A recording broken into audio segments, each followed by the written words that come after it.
মানে ভিতরে কেমন যেন মধুর মতো দেখছেন, আর উপরে একটা সর মানে এখন এই যে প্রসেসের লাস্ট প্রসেস নাকি, হুম গুড় তৈরির যে লাস্ট প্রসেস, তাই তো কাকা? ওই ঘষাটা কি বেসন বানান? বেসন। এটাকে বেসন বানান? বেসন। অনেকে এই প্রসেস জানে না যে গুড় কিভাবে তৈরি হতে, দেখছো?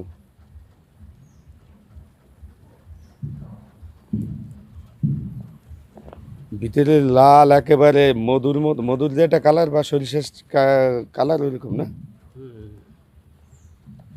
এরকম যদি কালার হয়ে যেত, এই যে উপরে যে শর্টটার কালার, এরকম কালার হলে লিবেন যাবে না? সাতপাটা মাসে সাতপাটা বলে যায় আর খাবো না। দেখছো ওই যে যে গোষ্ঠী গোষ্ঠী একটা কালার আছে, কিরম গিল গিল কালার না?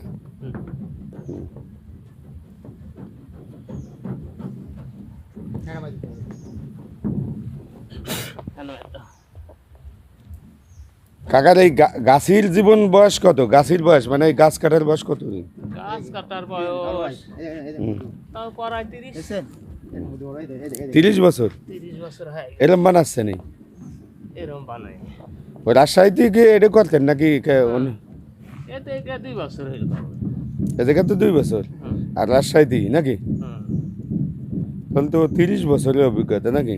30 বছরের অভিজ্ঞতা। একেবারে মধুর মতো, দেখছো তলে একেবারে। এত সুন্দর প্রসেস, এত সুন্দর খাঁটি বানানো, তারপরে মানুষ যদি ভুল বিভ্রান্ত কথা কয় নাকি?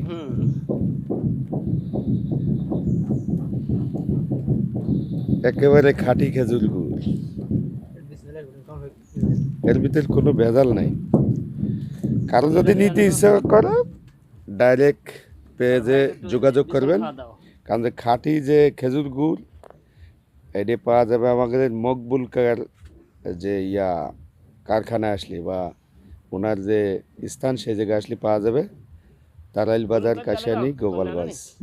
বিশেষ করে আমার পেজে ফলো রাখবেন আপনারা। খাঁটি গুড় যদি নিতে চান, খাঁটি গুড় খাইতে চান, ডাইরেক্ট বসিয়ে বানাই নিতে পারবেন, না গ্যারান্টি সহকারে, কোনো ভেজাল হবে না, ভেসকজের ভিতর নাই। ডাইরেক্ট রস পাড়া হবে, পাড়িয়ে জ্বালানো হবে, এরপর গুড় প্রসেস করা হবে।